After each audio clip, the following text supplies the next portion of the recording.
I'm Sarah Brown, and this is The Mothers, real conversations with leaders, creators, and thinkers about who we are, what we want, and how we build meaningful lives alongside motherhood.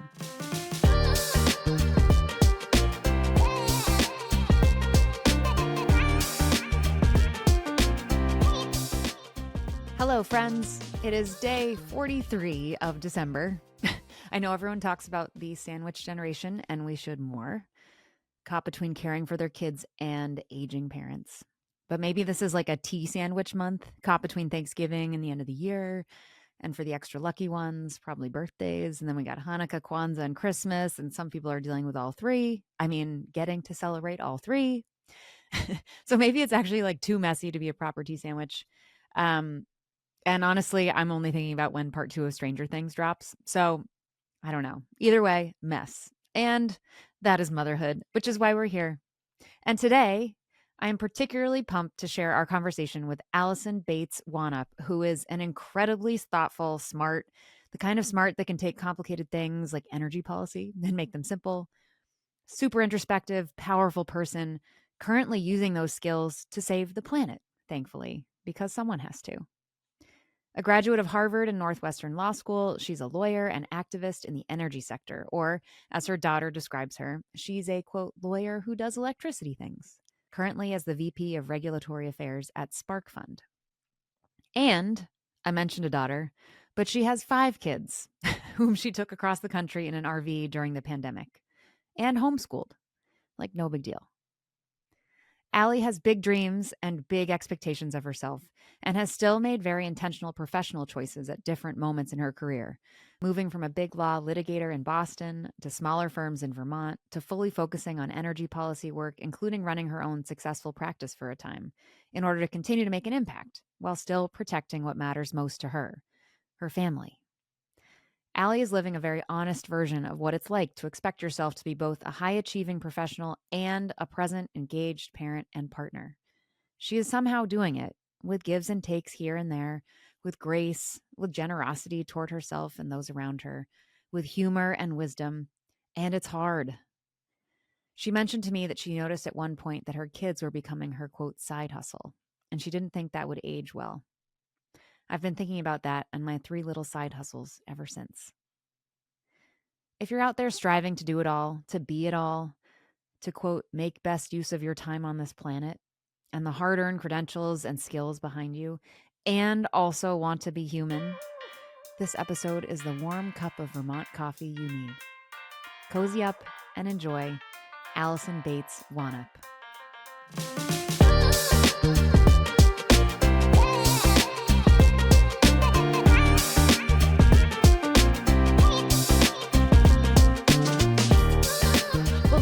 If there's anything that Sarah, like how everything looks from Sarah's end, and then perfect. Okay.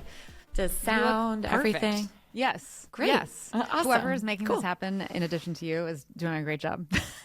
Okay. So she gave us the thumbs up. You're good. Yeah. So it's this podcast studio that I wouldn't have known about, but it used to be at the co-working space that is down the street. And so I was like, can't I like book a podcast studio here at Hula? Yeah. So I like looked into it and I was like, all right, you know, I've recorded podcasts before, found the audio to be distracting if it's not great. And I was like, wanted to test this out. I figured like one of my friends and I are talking about maybe doing like an energy sector podcast, of which like every podcast market, like kind of saturated, but I was like, oh, I'll test this out. And then we can at least like take that as a data point. So, well, I was sleuthing everything I could on the wonderful internet, and you've obviously done various podcasts and done a great job. So you should do it. Yes. Yes. I also love, and we'll talk about this more, but I love your philosophy seemingly of taking a world and an industry that is antiquated and closed off and hard to, and is confounding to so many people that need to care about it. And you're like, what if we made it more accessible and borderline fun and also intelligent and smart and know what we're doing? But I love it's so liberating to see, because as I was reading more about how you're doing this and in different ways that you're doing it, I was like,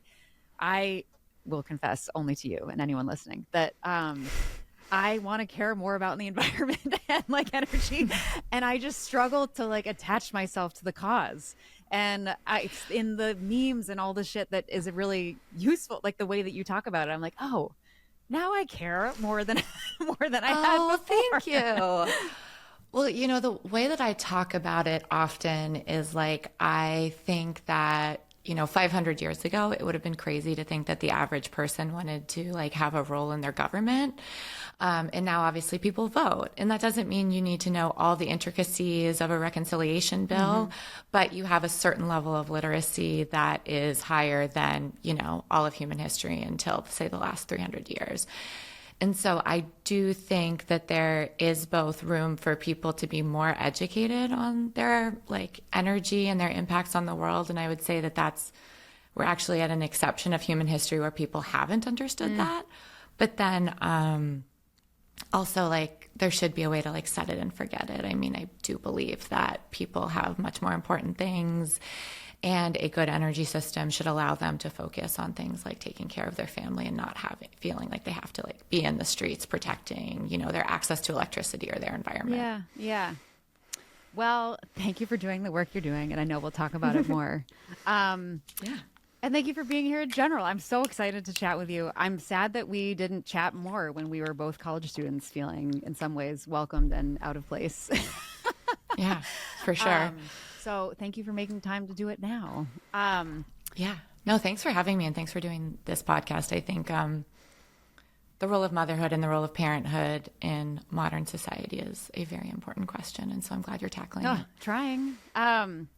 I was actually going to steal from you and start from something again in the Internet Delivered. I found this wonderful quote that you seemingly really appreciate around Mother's Day, but in general about how do we integrate all the sides of ourselves.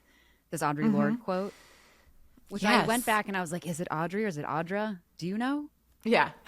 I've always said Audre Lorde, but if I'm wrong, educate me. I'm going to read it because it made me teary-eyed.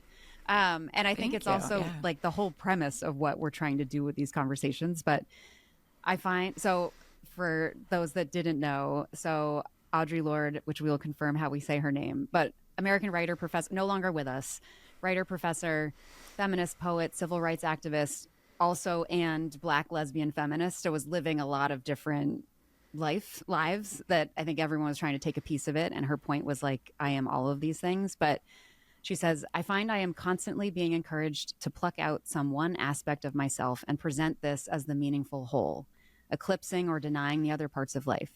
But this is a destructive and fragmenting way to live.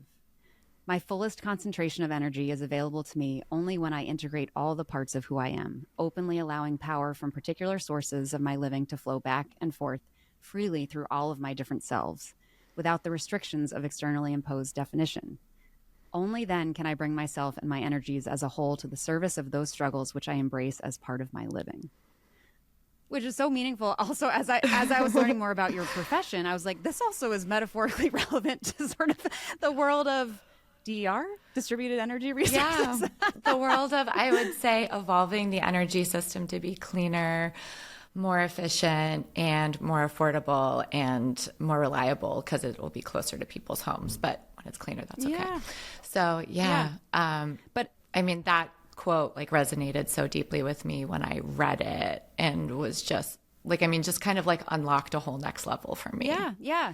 I mean, the premise, one of many like motivations behind these conversations is trying to allow people to show up as their whole selves and share all of those parts of themselves. I think there are obviously many ways that we can define ourselves and create an identity. And in some ways, in different settings, it's convenient to be able to say, I am X version of title employee. And in other settings, I am a mother. But I also, as I personally feel not simply any of those. And in some ways, I wish I did. It would be easier. But it's all about the integration. I've definitely envied people who I'm like, oh, they have like that one identity that they really just seem like locked in on. And that sounds so nice. Take so much identity from one of your identities that you don't feel like there may be conflicting or struggling to all live within like the one vessel of yourself. Yeah. And I think what that really clarified was like, people would be like, how do you do all of this? Like, how do you have this career and have these kids? And for me, it's what I didn't realize until pretty recently was like when all of those things are supporting each other, it's like 1 + 1 is 10. And I am better at everything, and the whole is so much greater than the sum of the parts. And when I try to see those things as intention rather than reinforcing, I'm just not my best at anything. Yeah. And I feel like the people that I work with now, like they get that. Mm-hmm. Yes. I think a lot of the conversations we've had with folks too, support that way of thinking, where if they find themselves, they love and want to be part of all parts of their life, children, work, family, the environment, like whatever it could be. And I think the more that they can find work, just as you're saying, that like aligns, is their value aligned with what the work is and the way the work is being done, that makes it so much easier, because the energy wasted by trying to hold these two things, at least two things, in separate spaces is exhausting. But it also, I think, is exhausting to do it all at once. But I want to talk about that. So we usually start with kind of getting into the backstory and how we arrive at who we are today, however we like choose to define it in this moment. I know from we had a sort of pre-convo, but I was digging into a little bit of, you're a Pittsburgh native, swimmer, belatedly blossoming in high school. So I want to hear about this. Harvard, lawyer, activist in the energy sector. I'm very curious, like how you found your way to this industry. I saw some things online that are beautiful stories about like being struck by lightning when you were exposed to it. But I wonder if you could give your version of how you got to mom of 5 to 12. I know, and like mom of 5. Yeah, exactly. I mean, it's definitely not a linear story, and it definitely, I think, has like more switchbacks than through lines. And like, I try to always be open about that, because rather than trying to look like a buttoned up person who like always had like success as an assumed outcome, I just think it's like so much more humanizing and inspiring to share your struggles with people. And so, you know, given that, I feel like it's kind of helpful to take a step back and just start with where I am now before I start kind of by all means, go back to the beginning and how I get there, you know. So I have 5 kids. You know, to answer a question I get asked often, yes, they are all mine and my husband's children that we had together. Blended families are beautiful, but we're not one. They're 14, 12, 10, 7, and 2. I have a boy, then 3 girls, and then a boy. And sisters are something that I'm still learning how to navigate. It wasn't something I was exposed to. I'm married to my college sweetheart, and we live in Burlington, Vermont. He works at Mamava, which is where a company that many of your listeners might be familiar with, because they make the freestanding rooms for moms to pump and breastfeed in, those airport oases, as I think of them. So we always wanted a big family, and we always both wanted to do, you know, mission-driven work. Like, we weren't trying to make millions of dollars or whatever. And so he's obviously doing that on his side with Mamava. And then for me, what I do now is I do energy policy. And so that means like I'm on the front lines doing advocacy work to really enact this generational change of making our energy system cleaner, more affordable, more accessible. And I mean, in my little niche nerd world of the energy sector, I am a pretty big deal. Like, I get to work on high impact issues and with high impact people. You know, I worked with the Department of Energy under the past administration, but I also do fun things like one of the organizations that I'm involved with, the DER Task Force. We run this like fun, irreverent conference in Brooklyn that was just on Governor's Island a few weeks ago. But adjoining it, we have a solar powered concert that was written about in Rolling Stone last year. And this is like to get people excited for what a cleaner energy future looks like. Because most people don't. This is Dervos. Yeah. Sorry, I should have said Dervos. I love it. I love the Dervos, like anti-Davos. I loved it. I love it. Thank you. Yeah. And so, but like most people don't know that if they go to a concert, maybe $1 million of the event costs are for diesel that is being burned around them. And so showing the promise of like a solar and battery powered concert. Shout out to our friends Solar Punks for pulling that off. So those are like the fun and different ways that I like do my work. So I love my work. I hope to do it for another 40 years, which means that I can't just be in a sprint for that whole time. And I want to do it in a sustainable way. Did one question, you without hesitation said, my husband and I both really wanted to get into like very mission driven work. We weren't out there to like be making millions of dollars. How did you know that? And when did you know that? And why? How did you come to that agreement? I mean, I think it has so much to do with where we're raised. And so, like I'm from Pittsburgh. I don't come from a big family. I just have my brother and my parents. But one of the things that I think my parents were like very, and I realize now, like unusually forthright with was like, we don't spend a lot of money on material goods. Like we might live in a town where people have nice cars, but like we save money, we drive secondhand cars. Like we're not trying to have like a really big, nice house. And my dad had his own business, but, and so I saw like that modeled for me. But like, I remember when I was a kid, having that be very in the forefront of like giving money to charity, saving, and not really over investing in material goods. And at the time I appreciated that. And the older I got, I am like so immensely grateful for that, because I just grew up with like a simple quality of life. And like my mom came from like the poor rural Midwest, like first in her family to not have a child in her teens. And so to just be like, oh, this is like a sufficient and good life of, having family, doing work that is important to you. I'm just so grateful for like the freedom that afforded me. And I would say like, that's how I knew it. And I would say that he had like a similar upbringing that kind of valued being a part of your community and, being engaged with your family. Yeah. Yeah.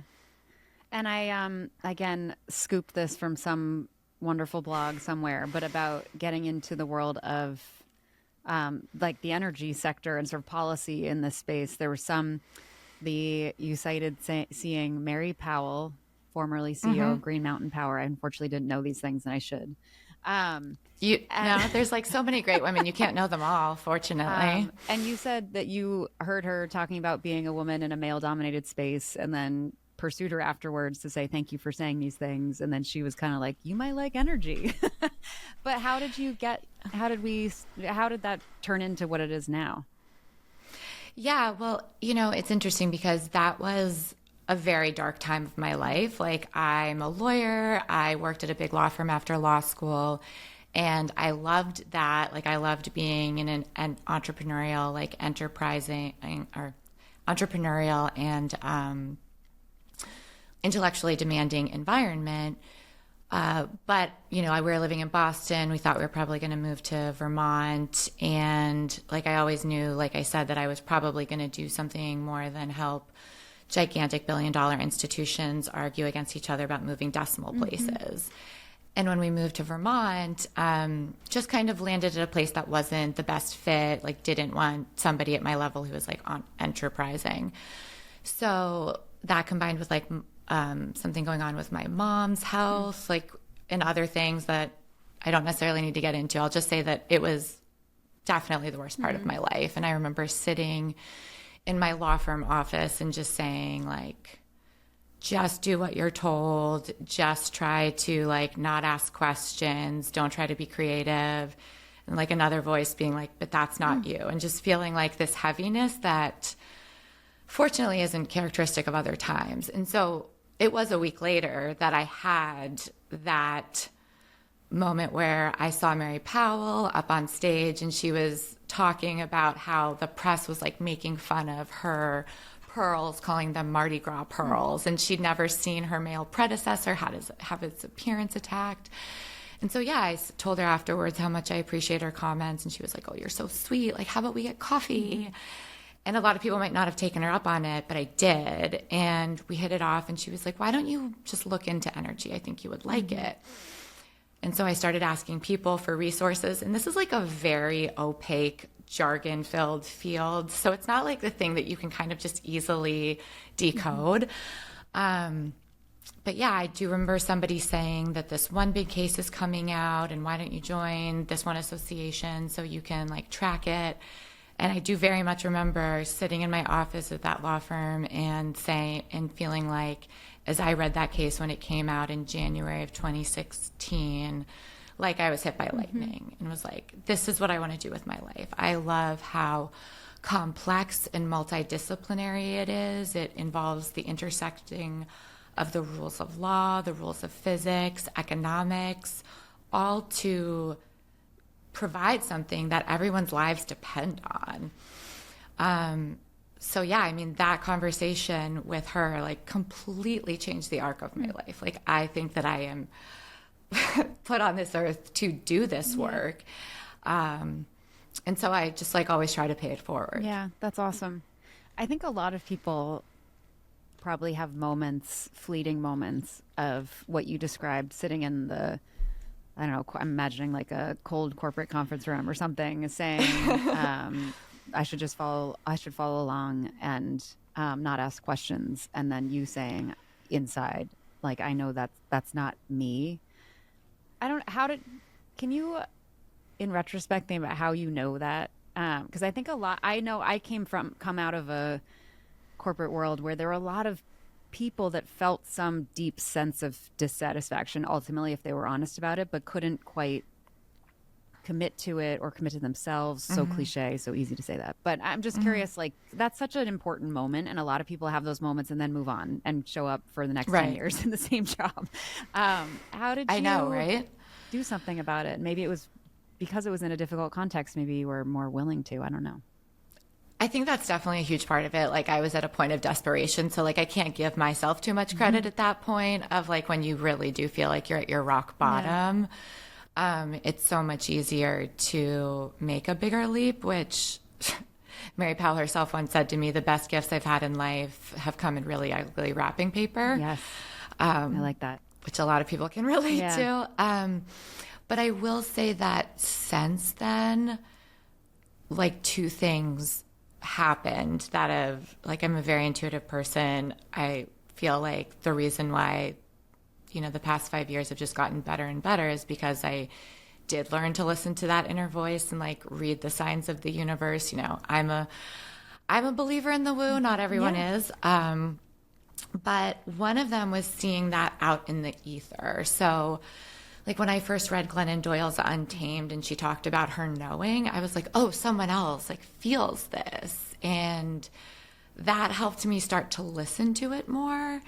And then the more that I listened to it, the more that it got louder, the other voices got quieter, and the easier it became. And then like, I started reading Audre Lorde, and she says much of the same things. And then I learned that Quakers have this concept of your inner light. And like, and that is the inner voice of God within every person. And so that's why they have simple homes, simple clothes, not a lot of material possessions, and why they sit in silence at their meetings. And that really resonated with me as like a minimalist. I feel like if there's like too much stuff, I like can't think. And so I think seeing it out for other people definitely helped me start to listen to it. But then it would just be things as little as like, should I buy this thing at Home Goods or something? Yeah. Does it light me up? Getting stronger. Totally. So then I also am fascinated and so admire that you I think relocated, was it from Boston to Burlington at that point, or was there a stop along the way? No, okay. It was, we moved to Burlington from Boston in 2014, which like, that seems like so long ago. It does. Yeah. Well, there's like a black hole in the middle of COVID. Yes. A whole century happened in the middle of that. Did you have kids then, or when did you start having the kids? Yes, so that's a good question. So I had my son, I was 8 months pregnant when I took the bar exam with my son. So I went into the large law firm world, you know, top 50 law firm, known for being pretty demanding spaces, with one child, and had my second child there. So we had two when we moved to Vermont. And, you know, I had a great experience in my large law firms. And one of the things that I was proud of when we think about, you know, work-life balance was when I was there, through me working with the staffing people, they started like a 1 day a week work from home policy that, if people like applied for it and, you could develop a plan and do that. So I was proud of that, not just because I could use it, but because it created a framework that other parents could use. Yeah. I spoke with another college classmate of ours. Sai was like our first interview, who was a lawyer, went through the law school experience, and then eventually decided that wasn't for her. She talks a lot about like it's this actually a knowing moment. Because I asked her this question I'm going to ask you about, like, in the context of law and thinking about what you wanted to do. Did you ever think about how kind of family exists within, around, on top of that? And Sai talked about this one talk. She was like, no, it wasn't of interest to anybody. She's like, except for me. This woman came in and talked about how if you want to have kids, you might need to think about like being intentional about when you do that. And she was like, it's probably wasn't like the right audience for that. But for Sai, this was one of those many sort of soft light bulb moments of trying to think about not just what do I want to do professionally, but more what kind of a life more broadly do I want to be living, and how do I kind of start to piece that together. I'm curious what your experience was through law school, which men approach life in such a linear fashion of like, I'll do X, Y, and Z without any interference. And I feel like women, there's a lot we accommodate. Totally. I mean, just the physical toll of it. And that is such a good question. So that takes me back to law school, where I was president of the Women's Association. And so every year we would run this conference. I guess I kind of haven't realized how many conferences I've run in my life. But yeah, and there was always a work-life balance panel. And I'm actually very curious to go back and be like, is there still always a work-life balance panel? Like, what progress have we made on this? And so I definitely remember some of the advice being given of between that and then at the law firm of like, oh, the type of law you practice can have a huge impact on your ability to have a work-life balance. If you're transactional versus corporate, like who's setting the deadlines? Are the deadlines set by you, the court, the client? How forgiving are the deadlines?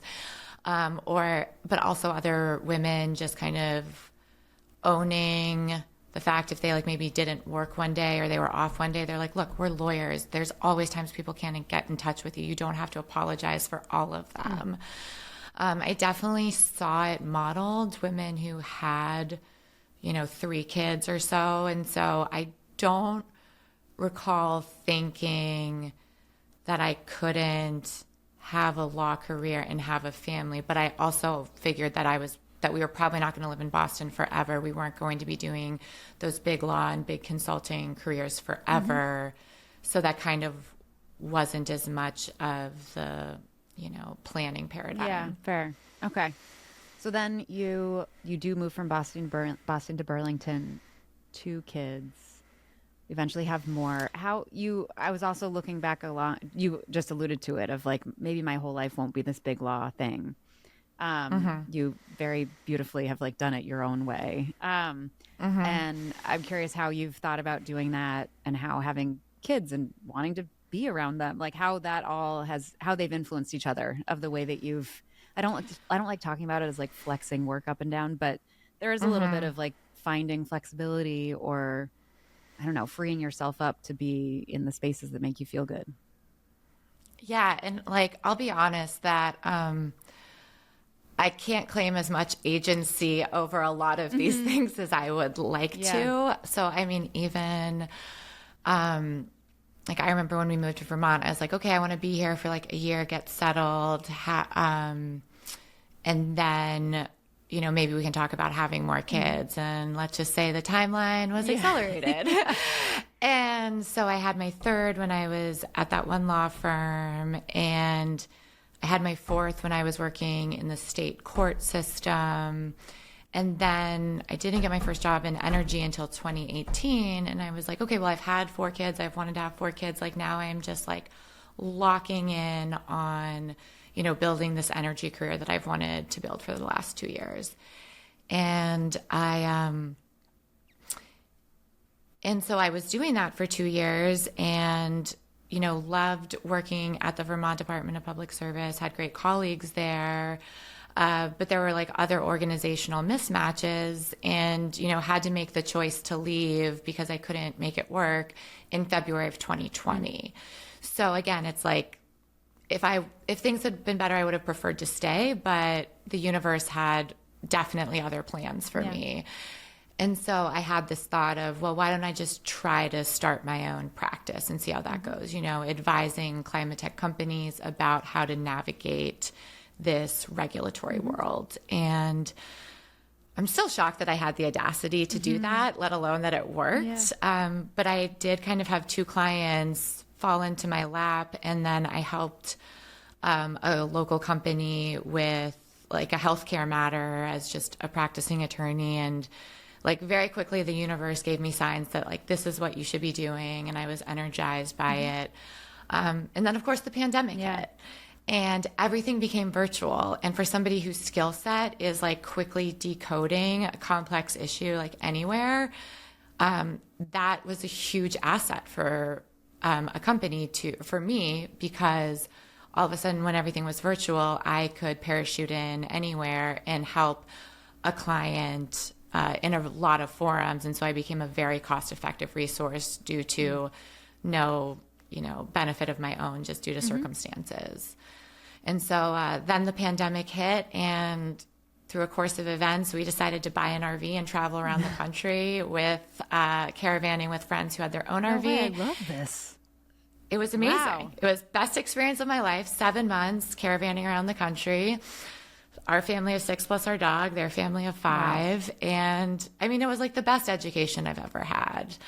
And in that time, you know, I was continuing to work with my clients, and then like I started having full-time roles be offered to me, and going back to that knowing point, like I'd be like, wow, these are great jobs. Like maybe I should accept them. And I was like, no.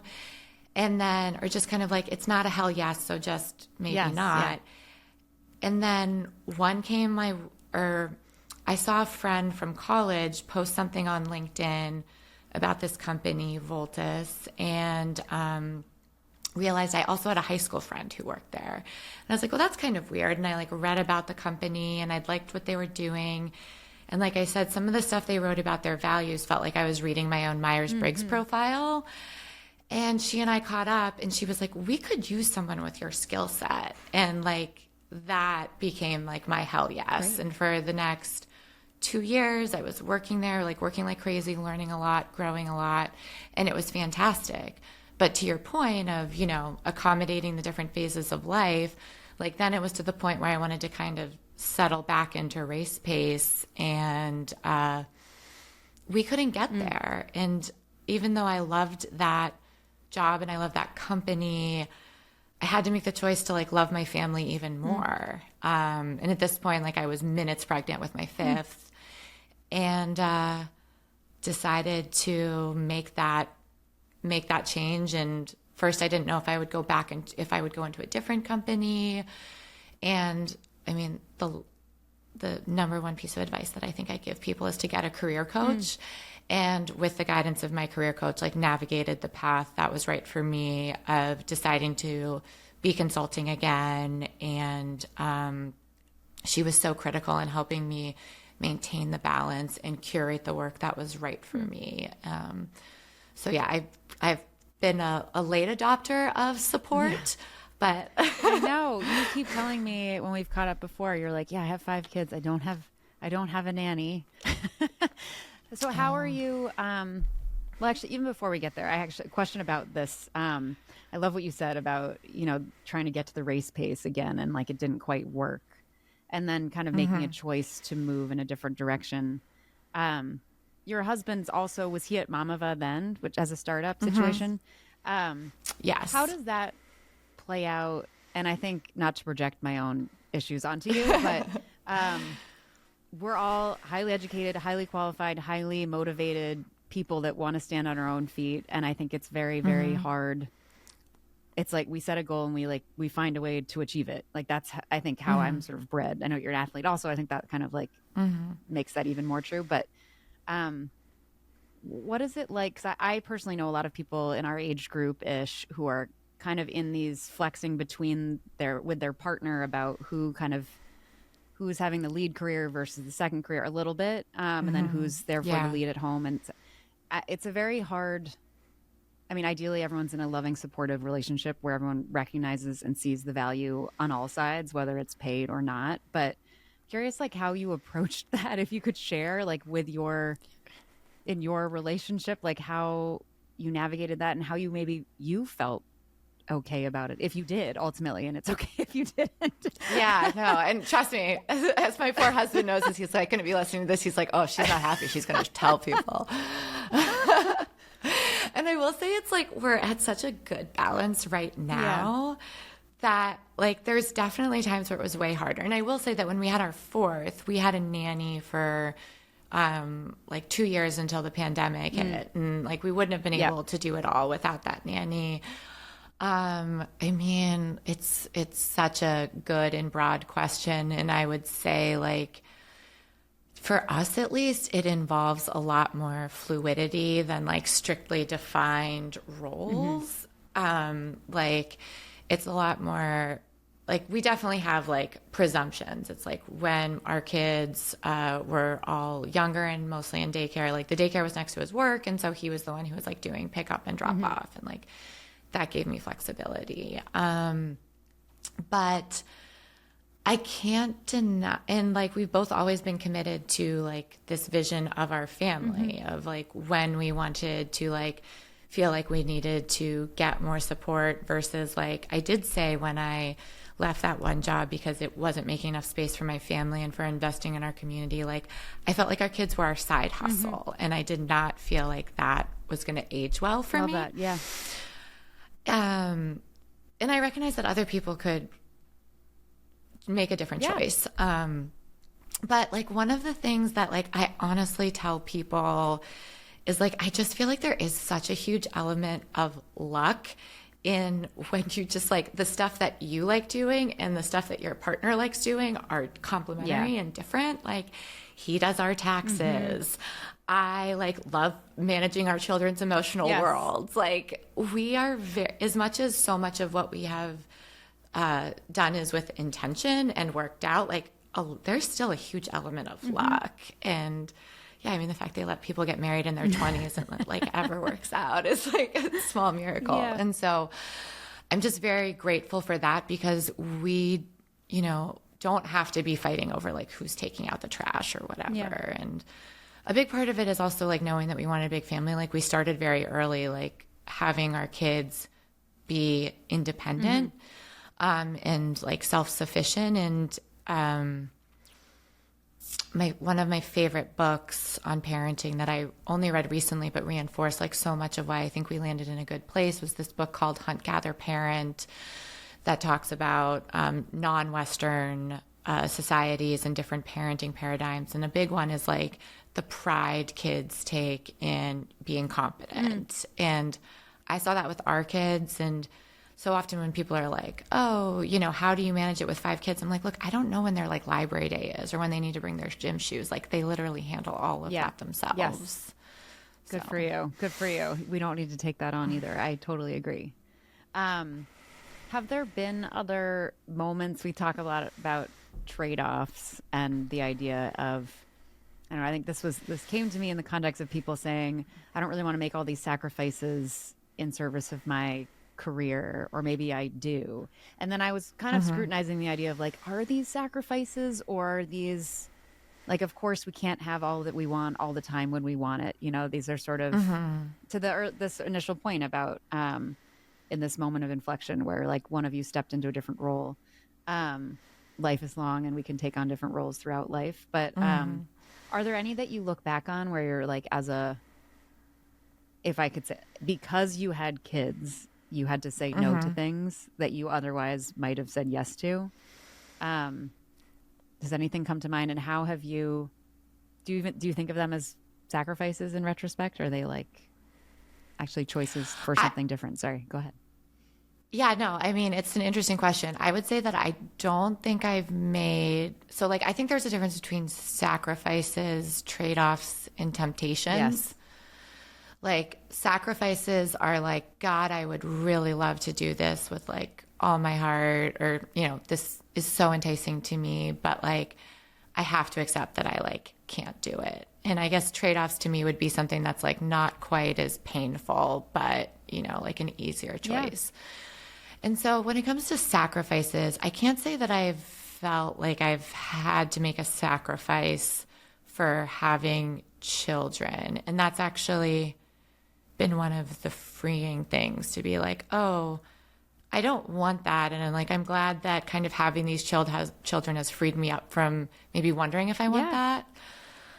I think sometimes I've wondered about sacrifices I've made to like live where I live. Like, it's just, you know, there's not as many opportunities as if, say, like you're in DC, or even just like it's harder to travel, that kind of thing.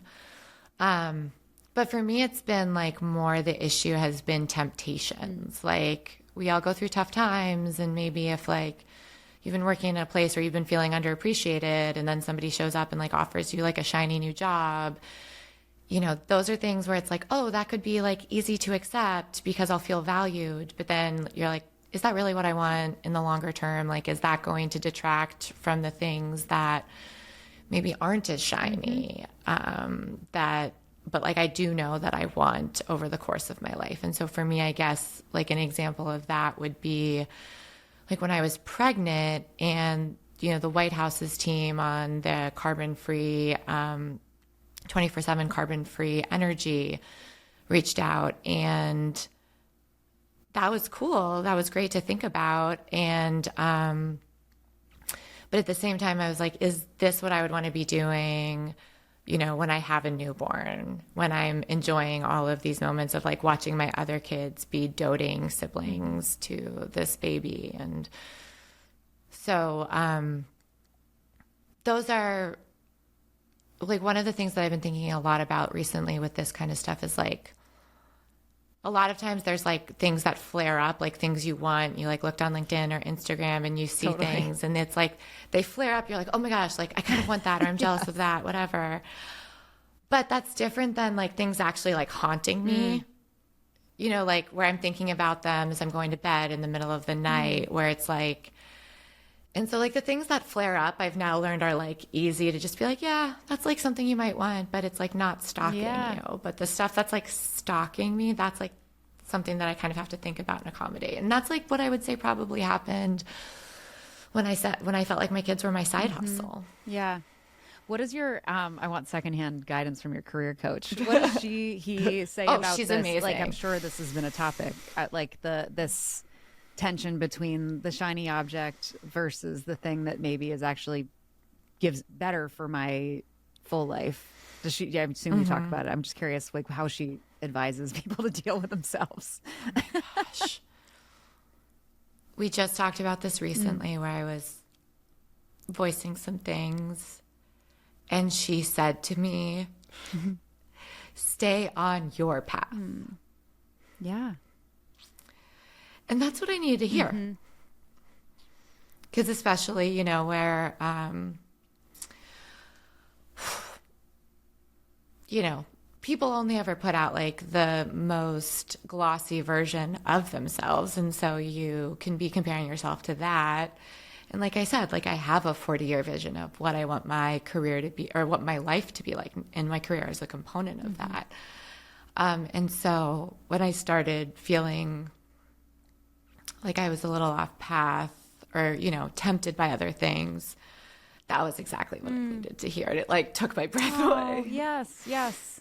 I will say, just to validate it back, like the path I'm on now is the most vulnerable one I've been on. Like, I've sort of sheltered myself in these institutions that tell me that I have a job and it's great. And in some way it says to the world, like, she's fine.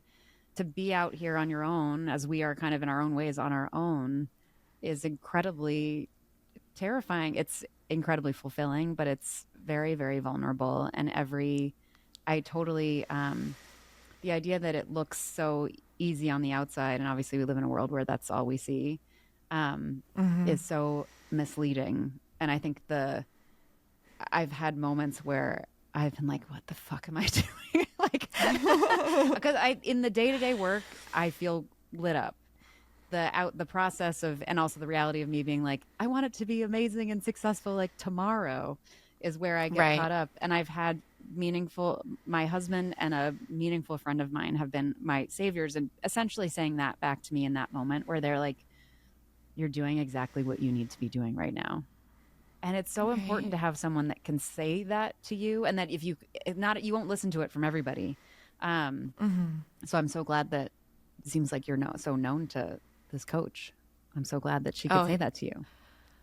And I'm so glad that you have those people that can say that to you, and that it's always validating to hear other people feeling that same thing. Like, does it, even though this feels so vulnerable to you, does it make you feel like more alive than the other things you've done? Totally. Absolutely. Absolutely. I think it's really one of the threads through a lot of the conversations I've been having that I've realized is so helpful to me is like, I'm someone that for whatever reason I've really struggled to figure out. I have a sense of how I want my life to feel and what I want the components to be, and kind of how I want to move through it and what kind of an impact I want to have.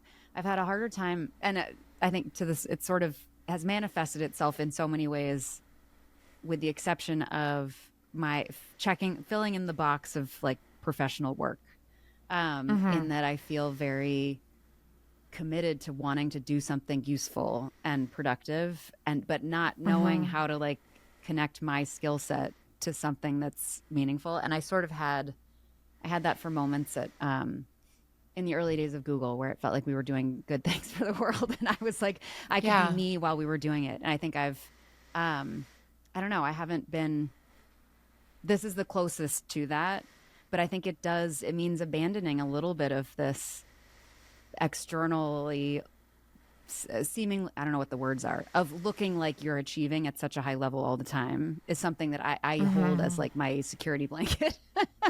Right. But it can be a false idol. It totally is. And so that's what, and I know that about myself, which is one of many reasons where I was like, when you had this experience in the conference room of being like, I know that I am not, this isn't me here.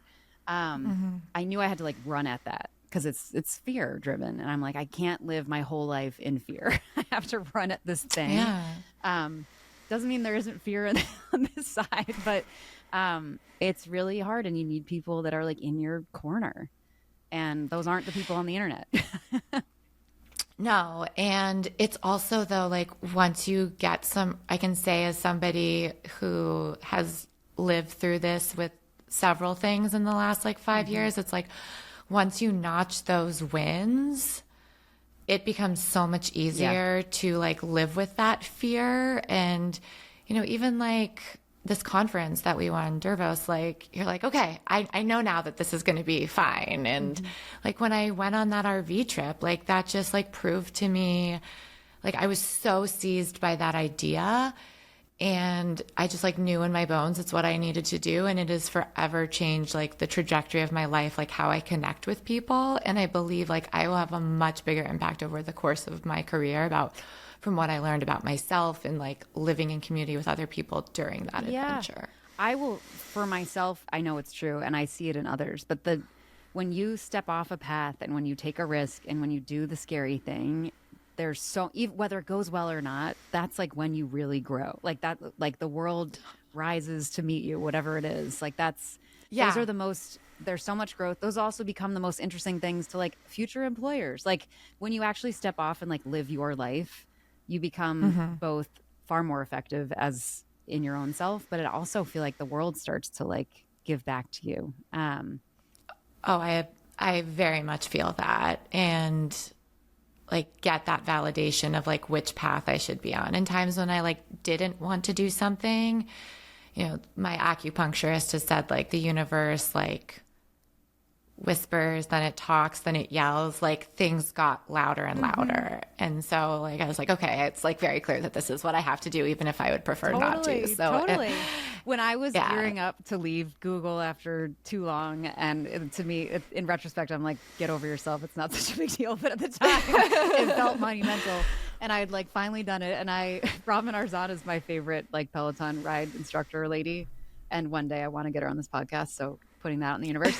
But she also talks about if it's not a hell yes, it's a hell no. I don't know if that's where this came from, but it was like days after I'd left, and I was like kind of riding the high, but also being like, oh my God, like, do I deserve to breathe if I don't have a job right now? I was riding a recorded ride, and in the middle of the ride, out of nowhere, Robin goes, "Hell yeah, Sarah Brown." And I had to go back, and I kept like recording it for myself, and I was like, hold the phone. Like, what? Just, there's no reason that should have happened. And but I agree. I took it. Who knows? There was probably a Sarah Brown in the studio, whatever. And my name isn't totally unique, but in that moment, it felt like it's what you needed. Right. I'm doing what I'm supposed to be doing. The world is validating my choices. So yeah, I totally agree.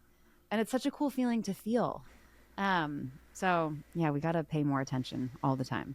Hear the universe. Yeah. And for me, at least, like, it seems very clear, like when I start something, it's not even like whether it's a success right away, but whether it feels like, yeah, this is the right thing to be doing. Yes. Okay, we've hit so many great areas, and I'm excited. This is in some ways maybe a perfect moment to shift to this. One of my favorite conversations is the idea of like having it all.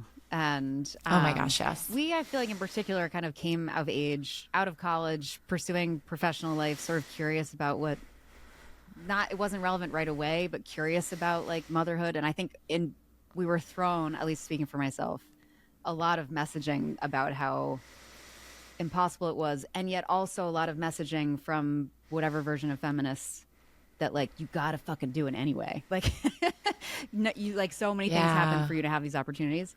But yes, the idea of having it all. Do you have it? I know, and like the whole opt out. Oh my gosh, so many thoughts. The whole like opt out revolution of like our mother's generation. Right. I feel. Yeah. Yeah, no, it's so interesting because like I also the things that I like very clearly remember as if I'm like sitting in that moment. Like one of them is reading Anne Marie Slaughter's Why Women Still Can't Have It All in the Atlantic. And I looked it up. I was like, I'm pretty sure this was like 2012 because I was sitting in my law firm office, like probably pumping. And they're like, Why Women Still Can't Have It All. And you're like, thanks, bitch. So, yeah, like, it's so funny because I had not thought about this concept in so long. And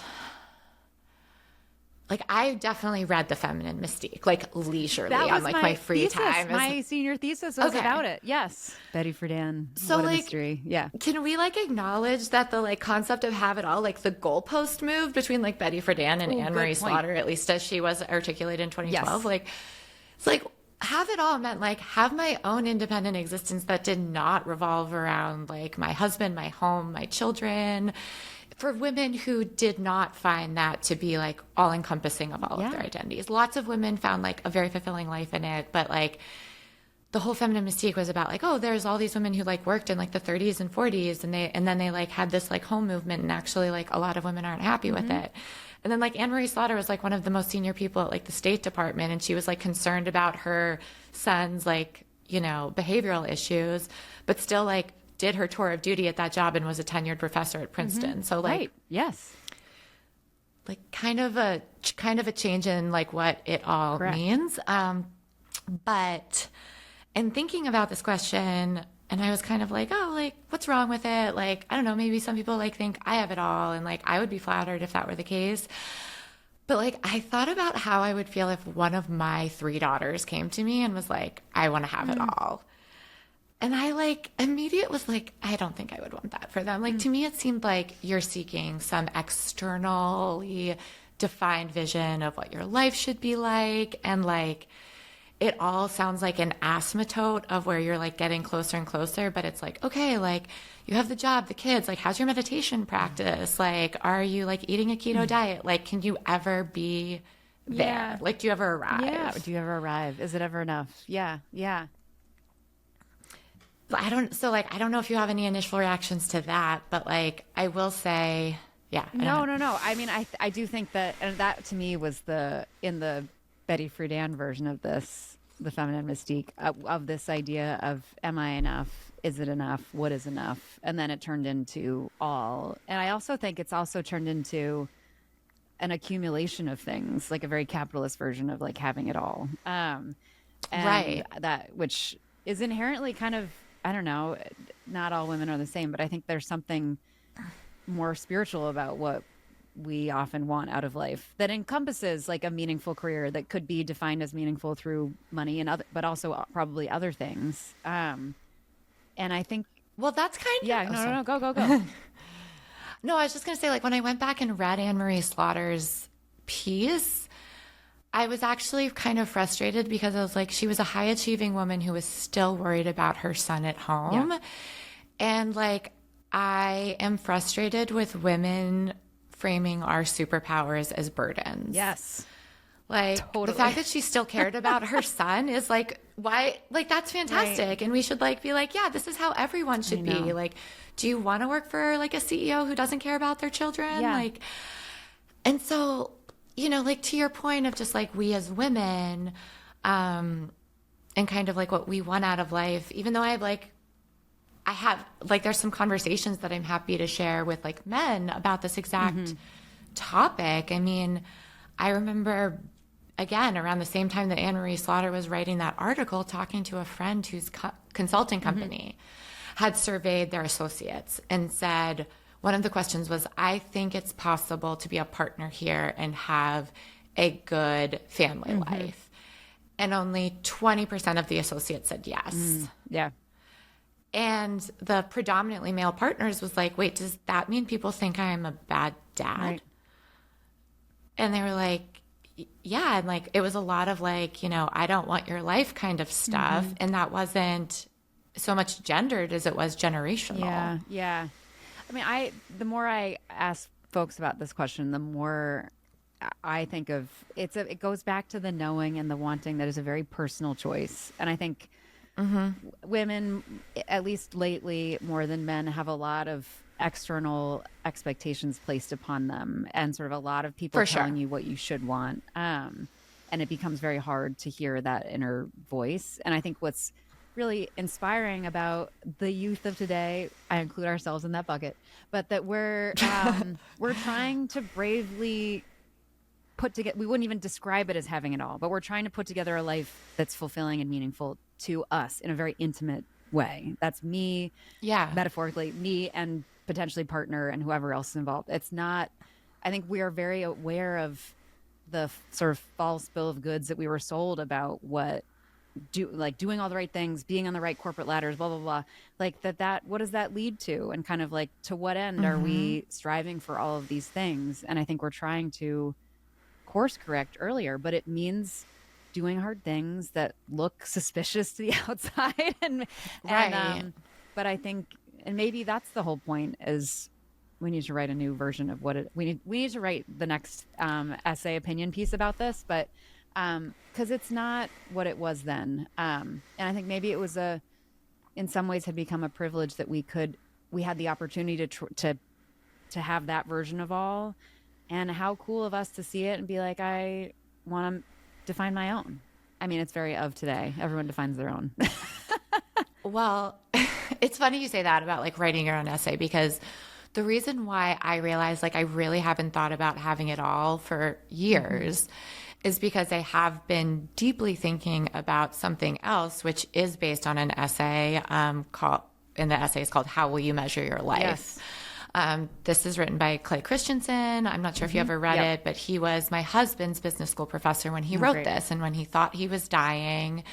And for those who don't know, Clay Christensen is basically America's leading business academic. He wrote The Innovator's Dilemma, which Steve Jobs said was like the best business book ever written. So like highly accomplished person, Rhodes Scholar, also a parent of 5, Mormon.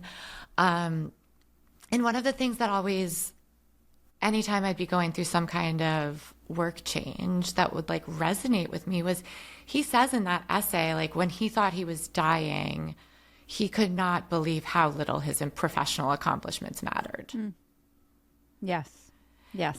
And for someone who has achieved that level of accomplishment to be saying that, I felt was kind of like, all right, then what are the rest of us working for? Totally. No, I mean, the extreme perspective is very helpful. I've often been told to like write my own obituary to figure out what it is I really want to be doing with my time. Because what will really matter in the end. I totally agree. Well, I just also think that thinking about like measuring your life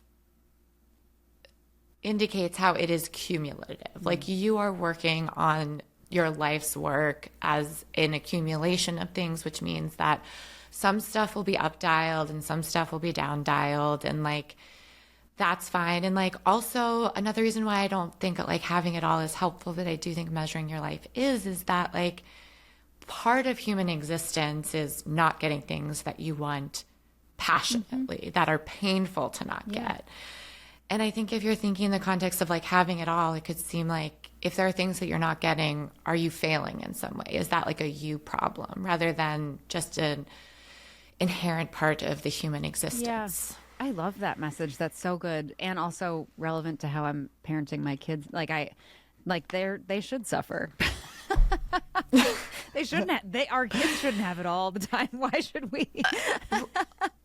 Well, totally. I mean, like one of the things I feel like I've done really, like when I had my own consulting practice, which I just kind of sunset and transitioned into a company called Sparkfund, who I've been so open about like what I need, and they like accommodate me. But when I had my own consulting practice, I worked with my career coach on like balancing different clients' expectations. And it was really a practice in focusing on what I had done and delivered and not what I wasn't delivering. And is like, the perfectionist, the high achiever, you can like focus on the like, oh yeah, like I wrote this like amazing thing, but like remember that one typo on page 27? Yeah. And then I started noticing myself doing that in my personal life with my kids and being like, yes, I know that you like want to, go to the trampoline park or whatever, but we've done these other 3 things and like, that's just too much. And like, it's like the way you do anything is the way you do everything. Totally. I say it to my 11-year-old son all the time when we try to pick a movie for family movie night, which is never easy. Oh my gosh. If you have a method, let me know. Yes. But specifically to him, I'm always like, you can't always watch the movie that just you want to watch. Which he has to learn that lesson every week. So I don't know. Maybe we all do. No, I mean, that's actually been one of my latest learnings. Like that is, I think like what I am learning right now is like the messiness of living in community with people and like what is kind of like stuff you just deal with versus like what is stuff you just have to like address. What do you like roll your eyes and like move on? And I think that like we as a society have like, expected like too much comfort and too much accommodation and like lost the ability of like navigating that friction. So I blame tech personally, but yes, I totally agree. Friction is what life is. Like otherwise you don't have to deal with anything and you become totally soft and afraid. But not us, Allie, not us. No, we're perfect. I'm great. Yeah, no. Okay, imperfectly, I've blown through time. Do you have 5 more minutes to do some rapid fire? Okay. Yeah, totally. Okay. I knew we were going to go long. I had a feeling. How could we stop talking? I know so much to say. We'll have to have you back. Okay. If you could go back to your new mom self, which we were just talking about, reading the Anne Marie Slaughter article while pumping, is there anything you would say to her? Yes, I would say, like, to the point we were just talking, I would be like, build community early and often, like, give support, get support, because that is like my core growth area right now. And kind of to your point about you, like, building your, the work that you're doing now, I am like now in the art of like building community, and I'm learning so much from it. And even though it is like hard and messier than maybe just like throwing money at some people, it is so enlivening for me. Yes. And like, I wish I had a decade more under my belt. I feel the same. My husband and I are both, we were like, we're in our friend making era. Like this is our, which is a stupid era. But I was like, we need to be like intentional and strategic and actually choose the people that we're going to like we're going to go hang out with them even when it doesn't feel easy. Like really 100% the time in, which sounds so lame, but I feel like I have no friends. I know I have friends, but I'm also like, who would be my first call in X scenario? And if Jason can't answer the phone, I'm not sure who it's going to be. And that's not healthy. It also puts too much pressure on all the other stuff. It makes you focus too much on all the other stuff. Like you need the balance of community, let alone like actual help. 100%. And that's like, again, why I felt like one of the reasons why I had to move away from that like all encompassing remote job was like, I really do feel like I need to be like living within community. And I like want to model for my children, like taking food to somebody who's like going through a tough time or, you know, going through chemo or whatever. And to see that like this is what life is about. And I'm having this conversation with so many people of like, do you have friends? Do you have people? How did you do this? So like if there's anyone who's like knows this answer, you should have them on the podcast, because I would now listen. witnessing some people that are having kids later, I think what I'm envious of for them, these are sort of the 37 to 45-year-old like having children now. They have so many more friends going into it, and friends that live where they are, like their life has stabilized and now they're having children. And so they have a built-in community, which I'm so jealous of. I feel like I was like white knuckling it by myself, trying to like have kids with no expectation of like meeting anybody. And obviously you do. Or feeling like if somebody offered help, I was like, oh, you don't think I can handle this? I know. What, like, yes, I know. I slap myself all the time thinking that, but it's true. That might answer our next question of like, what could have made the process of motherhood thus far a little bit easier. We often talk about community, but unless you had a different question or a different answer in mind. Yeah, I mean, my honest answer is like, if there's one thing I'd do over again to make motherhood easier, it would be live in Southfield Drive, which is this neighborhood in our town where like all the kids can like walk to school and like walk to the relevant sports practices and just be like much closer.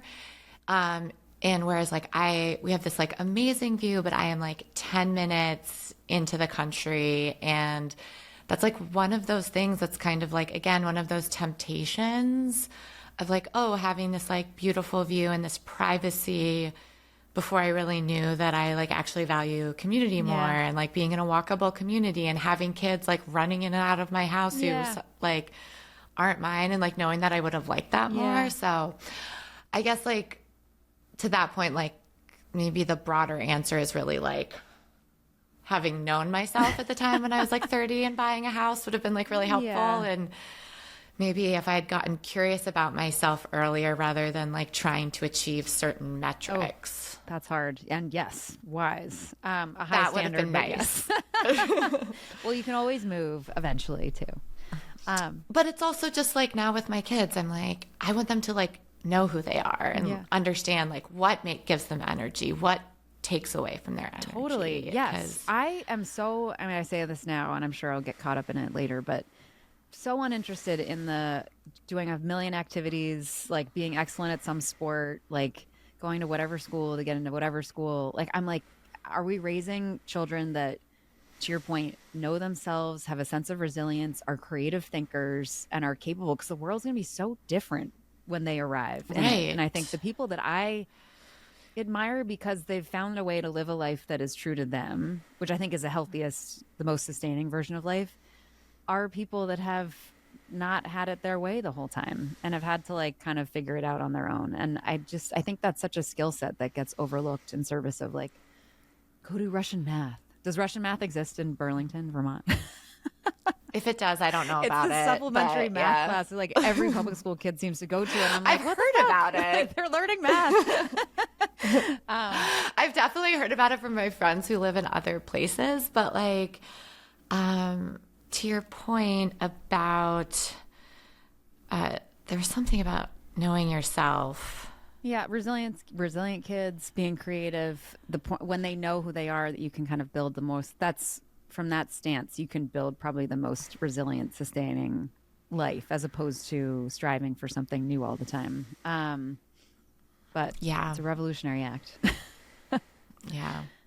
Oh, what I was going to say, please like edit this to make it more coherent, was like, I do remember, again, I swear by my career coach, I tell so many things she says to me, to everyone, and they're like, your career coach lives in my head. And I'm like, mine too. But one of the things that she said to me once that I think is true is like, you know, sometimes high achievers haven't had to define their own version of success because they've just like met those like externally imposed definitions. And I do think of how so much like of what I have developed of like comfort in my own skin, pride in my own talents, which by the way, I like if I heard myself talking 5 years ago, I'd be like, I'm never going to be like that woman. She seems so comfortable in her own self. Like, but I've learned that from people who like didn't have my advantages or like didn't, you know, have some of the accolades that I have received. And I just think like that is also one reason why it can be easier to not have your kids seek out those certain things, because you've seen how empty other people who have achieved them have been left. Mm-hmm. Totally. I totally agree. The Abby Wambach is now on the We Can Do Hard Things podcast. She was like amazing soccer player. Gosh. I know who they are. I love them. And she was talking about her experience growing up and reflecting on how she sort of struggles. She's only sort of recently learned how to be loved, essentially. She says a lot of that it came from being such a highly successful, high achieving athlete at such a young age before she knew anything else. And that was the intersection of accolades and validation for her success and where love came from. There was no delineation from such a young age. So it wasn't like malintent among parents to be like, I'm only going to love you for your achievements. But what if you're a kid who just is always achieving? And then I think without sounding like an asshole, I feel like I struggle with that, in that I didn't really know what, I think I've actually been okay on the love front, but I didn't know what my worth was if I wasn't achieving, which is a bummer. Totally. When you don't have overnight success, you immediately are like, I don't even deserve to exist because my identity's gone. Right. But I mean, I definitely feel that of, you know, feeling like you knew how to be loved when you met certain performance metrics.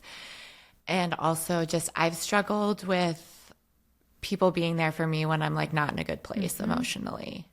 And like I've definitely learned my own accountability so that I don't like poison other people's wells.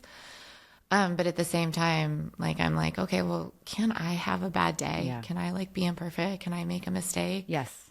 That'd be, because I've seen other people make mistakes and they're just like, oh yeah, sorry, I like missed this meeting or I like didn't show up on the stuff. And I'm like, oh, you're not going to like assume that you're like unworthy. That's cool. I could not agree with that more. I totally agree. And yes, how hard I am on myself for that one spelling error on page 225 of something I wrote is what will make me think it wasn't good enough. And then also related to what you're saying of, can I have a bad day? And also how to let people in to help me feel better. I have a really hard time. There's like 1.5 people that know how to do it, that I don't know how to be emotionally sad and vulnerable and get what I need back from others. And I often put it on myself in many ways. I'm sure there's something wrong with me, but it also goes back to like not having friends.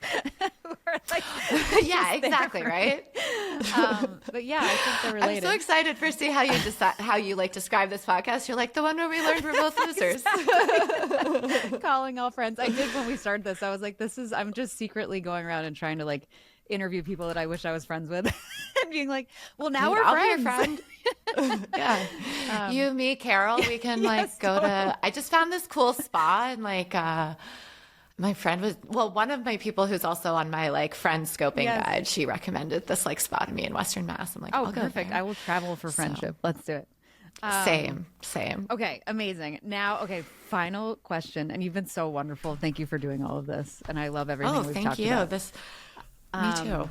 Okay. Your kids might be listening to this podcast when it comes out, or one day they might listen. Is there anything that you want to say to them? Well, I think it just like goes off on the conversation we were just having of like, I just hope that I can help them find and build a life that is like true and good and fun for them and helps other people as well. And that they always want to invite me into it. Like, tell me the middle school gossip that they know that is like the number one thing I want right now. But really it's like, I hope to you know, be someone that they're like excited to go to dinner with when I'm like in town or whatever when they're older. Yeah. So those are some of the things that I'll measure my life by. I've never heard that phrase, and I'm going to steal it. The you want your kids to invite them into your life. That is a dream. Like, I feel like sometimes we have to force ourselves in, but that's a really good sign when they invite you in. So thank you for sharing that. Such wisdom. Thank you so much for talking. Thank you. We figured it out. This was so fun. Yeah. Thanks for starting this podcast and asking these questions, because I think there's a lot of things that men, women, and even people without kids want to do about like building a world that is more accommodating of like us as humans instead of just like jobs. Yes. Yes. We are a beautiful integration. I agree. Well, thank you for leading the way. And really, it requires bravery and courage. And you have that in spades, probably particularly when it feels like you don't. No, it feels like the universe is like, sorry, but I've decided that you have to be the one to do this. And I'm like, me again? Really? Me again? Oh, gosh. So, all right. Well, thank you so much.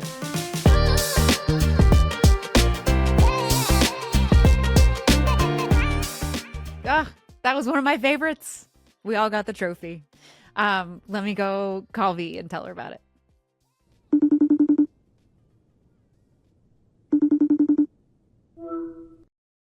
What's up, V? Okay. Hi. Hello. Hello. It's my favorite time of day. It is. It's the Yeah. debrief call. The I debrief love call. it. Where do I find you in this wonderful moment?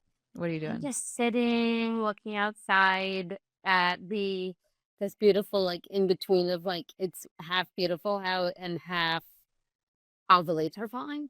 So that's what I'm doing.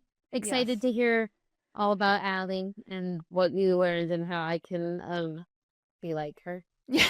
I hope that you have many ideas for me. You can tell me everything. I know. Well, she's wonderful. It was one of my favorite combos, I think. Like, Oh my gosh. yeah. And I think it also really nicely, we kind of, you know, like went through the career mapping element with some ins and outs. And then we also just kind of really nicely got cozy in this conversation around having it all and achievement and feeling like we're enough. And like, you know, we all come from our own versions of a path with expectations. Some of them look like grades and jobs. Others look like impact and meaning and family, whatever. And then sort of how do you figure out a way to, in all of that noise, figure out what is your version of a full, happy life? And then even once you know what that is, how do you stay true to it? Because often that full, happy life is not necessarily what any one part of that life, like if you took pieces of those apart, you might not be measuring up in certain ways if that's all that you look at. So it was a really nice, I guess, conversation around kind of figuring out what you want out of life and then how to stay true to it. She was even talking about, I was asking her about like she's you know, incredibly accomplished in all the ways and incredibly capable, incredibly smart, like could do and is doing anything. And also wants a full life that involves being like very present with her kids. She's 5 kids. Oh, crazy. Could Also her never. husband, which I didn't get to talk to her about where this came from, but her husband is the CFO at Mamava, which is, if you've seen like the freestanding breastfeeding like pop-up safe spaces, like that's his company, which I think is so interesting. Yes. Cool. I know. Who But we're talking about like moments in life where you have like in this context, like in partnership with your partner, like taken had sort of, I don't know, shifts in like your career being like the forefront versus someone else's career, like downshifting and shifting, whatever it is. And how, you know, we talk about that in retrospect and we're like, that's just what we did. And then we kind of double clicked on it to be like, how did that actually like feel? Because as in my case, I struggle to take a back seat. And a lot of like the messaging of for women you need to be all in all the time, because generations of women like sacrifice so you could have these opportunities and all this. So it's like, it's both internalized and also there's an external voice. Anyway, and then she was talking about her career coach. She's like, it's true then, and we were even talking about it now. She has this wonderful career coach, and I think one of my takeaways is like, we should all have career coaches. But she was saying, in this moment, my career coach told me, she looked at me and she said, you need to stay the path, stay on your path. And she got emotional talking about it, because I think we all, once we've been brave enough to imagine what our own path could be, it doesn't necessarily mean that it comes with all sorts of reinforcement that you're on the right, that you're doing the right thing all the time. Sure. So in those moments where you're doubting, which you might hear me sometimes doubt, I don't know, like how meaningful it is to have people that you can turn to, that you trust, to say, just essentially just keep going. And in that, we were also talking about like the bright, shiny objects of, there are different versions of my professional experience that like look all flashy and cool, and I'm like drawn to those sometimes. But in practice, she talked a lot about paying attention to not those things, but listen to the things that haunt you. Like the voice that's there over a long period of time, like quietly telling you what is true for you and what you really want to be doing. So yeah, it was a very, I don't know. I love getting inside these people that are, or inside the heads of these people that are like, on the outside, it all looks so put together and polished and accomplished and, not even in a machine like, but like a full dynamic human life. And then it's also nice to know that even within those, not that we didn't already know, that it's hard. There can be doubts. And that doesn't mean anything's wrong. I think maybe that's the other thing you and I talked about this early episodes, where we were like, the idea, even around like postpartum health, where wanting to be able to say that you're having a hard time without it turning into an alarm. And that sometimes the hardness, I mean, sometimes it should be like treated there's time for severity, yes, but like not wanting to be able to acknowledge that it's hard, and for the world to like be you and the world to sit with, to kind of say back to you like, and that's okay, and you will be okay, respond appropriately without that's actually a beautiful thing. I had a conversation with some friends they have a 4-month-old this weekend, and I had not gotten to catch up with them in quite some time. And previously I was like, wow, like according to social media, like you look like you're thriving and everything seems great. Like what's really going on? And asking that question caused this like immediate, there's like outpour of like tears and like, oh my God, this is so hard and sleep is really hard and we're going back to work and we don't know how to do that. And I was like, hey, yeah, that sucks. And also like, totally you're okay, and this will be okay, and this will be in the grand scheme of things, it's just like a moment in time, whatever. And then they were like, oh, so true. Like, we don't think that way because we think, like, if either you do say that and then all it's, oh my gosh, like, are you depressed and you need to do this and that? And it's like, maybe there are times, yes. Yeah. And maybe sometimes something's just hard and that's just what it is. It's just hard and that's okay. And like, we could just talk through it. Yeah. First fun for both. Yeah. So, we did. I think you and I got like existential about this too. Just even the micro ways that we've, as a society, don't know how to deal with anything that's like slightly inconvenient or hard, let alone mental health. You know what I mean? Like, the Uber Eats, like it took a wrong turn. Like I only have so much time. Yes. We can't even go to the grocery store anymore. But yeah, no, it was really great. I also, she lives in Vermont. You would love this. Cool. Whereabouts? Burlington, but like just into like she was describing it as like just into the woodsy part. So, which she was saying, I feel like many things you would say, where she's like, when we bought this house, she was like really into the idyllic being away in nature. And then now she's realized, she's like, I actually kind of wish that I'd we'd chosen to buy a house that's sort of in the mess a little bit. A So little that we bit, could yeah. be among, she was describing the idea of like having kids that, running out of the house that aren't her Uh-huh. own, Uh-huh. and enjoying that. So I think, I don't know, Mm. we all want Ah. connection and community and to feel like we're enough. And we Yeah. also decided that having it all is bullshit, that we've moved on from that concept. And Yeah, that, fuck yeah. yeah, there are deeper versions of what a life looks like that is full. It's not about having all. Ah, Yeah, so it was good. You're gonna like it. I love it. Yes. I also love that she has 5 kids and is still like, yeah, I want more kids coming in and out of the house. True. Okay, Allie. That's amazing. And I love Yes. that she's just like embracing this season and that of like, it's probably messy and chaotic and like, give me more of that because that's where I'm at right now. Yeah. Yeah. Mm. Wow. I know. It was lovely. She also went out of her way to go into a podcast studio. So her audio and video What? might be our best yet. Oh my God. Dang. I know. She does Classic it all. overachiever from Harvard. I know. Whatever. Yeah. Wow. That's Totally. amazing. Yeah. I love that. Okay, so what's her secret to success? Oh, you'll appreciate this. And I'm going to steal this from my maybe my joy, although it's like belated. But she's like, one of my secrets is I take restcations. And so Okay. she's like, this Friday, in fact, it's been just a very heavy on all sorts of levels, like 2 weeks or something. And so she was like, Okay. I'm just going to take Friday. I'm just going to lie in bed.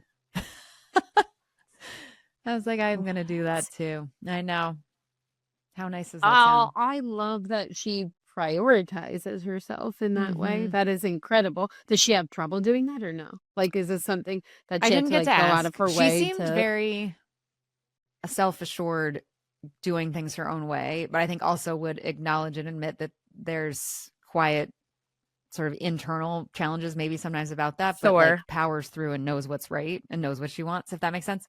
But I mean, similarly, she like stepped out of, she was, in big law. She like jumped out of that and started running her own law practice. She's in the field of energy and trying to make energy and like energy reform and all sorts of jargony things that I can't even speak to, like accessible and fun. Super easy stuff right now. Yeah. Cool. Yeah. But even the way that she's Wow. approaching it is so irreverent, to use a favorite word of ours. Mm. Of like, just because the system does it this way doesn't mean it's the right way, and doesn't That's mean how I that have to doing do it a it. different way is wrong. Oh. And I think she's making a lot of those choices, which is such an important model. Yes. And she's flexing on all those choices along the way. It's not like she's like, okay, because there are moments where she's like, you would be friends. In COVID, she and her family and another family just got an RV and like RV'd around the country. And then also came back. And then there are periods where she has like the rat race job. And then she's like, fuck that. I don't really want that anymore. Like, so she's wonderfully, like, you can create it you don't have to make one choice and stick with it. Like it's a fluid. She talked early on in the conversation about how it's important that things are seen as fluid. And I think that makes it much less stressful and makes the stakes not as high. Yeah. I don't think that is common to see someone who is able to do both of those. I hate to like extremes, I guess, so well. Like to be able to do something is so structured or like high intensity as like law, and then also be like, and I'm gonna take Friday off because I need a second. Like that's so. I feel like you never hear of that. Yeah. So, fuck yes. She's doing it. So that's going to be my joy, is that I'm going to sit here. I'm going to pick my staycation, restcation day. And are you actually just going to stay in bed all day? Because that sounds amazing to me. I don't, Just being I'm home, going to put it together. I feel like you? there's going to be like a massage involved, like Oh, hell yeah. recovery day. Yes. I'm going to pick that day because I've been bad. I used to actually be decent at this. And then since working for myself, essentially, I'm not Shocker. Not I not don't as deserve good at- this. Yeah, right. Sarah, can Um, I take time off? No, Sarah. Okay. Yes, I'm the worst boss. Yes. Turns out. Yes. I I love that know. for you. Any joy around the corner for you, my dear? Oh. Joy on the corner is I don't know, from now until like January is my favorite time of the year. And so I just feel like my base level is like content, even if things are happening that are not good. I'm just like, I'm just happy because like everyone else is happy.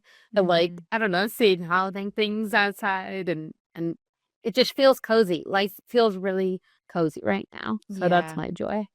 Yeah. And this was, you were getting up to your 1-year anniversary back on the East Coast, right? Yeah. A year and a month. Wow. Are we Isn't that celebrating? crazy? No, but we should. You can finally have a house. I think I need to stop saying, I just moved here because that's just Yeah. not true anymore. It's okay. We're still postpartum and new residents of the East Sarah, Coast. I am forever postpartum, but I will be milking it until someone says, like, until someone calls me out, I will be like, oh, I just had a baby. I love That's that. why I'm like I this. also even think the science says it's at least 5 years. So I think you Is have that a lot true? of time. Like a lot of, there's the physical component, but then there's also the like chemical Mental. component. And then throw on if you like have more kids in the meantime, it's just like you're Yeah. never you are postpartum until you die. Yeah. But then you're still Turns out. post something. Postpartum from And the grave. postpartum. Postmortem from postpartum, postpartum yeah. postmortem God Oh. damn. The life of a woman. darkness. That feels like a good book. Someone write that. Yeah. Postpartum. Yes. I don't know. Wow. I love it. Well, you're my joy. Thank you for I love you. debriefing on these things. It's so fun. I can't wait to hear about your rest day. Me too. I'm gonna hold myself to that. Our next convo. Oh, I'm yeah, gonna you be able better. to use that as my debrief, as my joy. Oh, absolutely. Please. Yes. Yeah. The Yeah. joy today is planning it. The joy next week is that you did it. Yes. That assumes it'll be Love next it. week, but maybe we'll Wait, see. I'm better. gonna try. You have I don't time. really know how, but we're working Yes. on it. Put that flame All right. out. I love you. V. Yes. Love you. Love you. I Love you. Bye. Bye.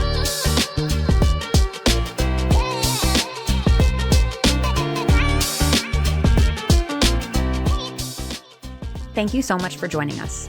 Please remember to like and subscribe so you don't miss an episode and we can reach even more rock stars like you. The Mothers is a production of Backline Media, shining a light on those who carry the team.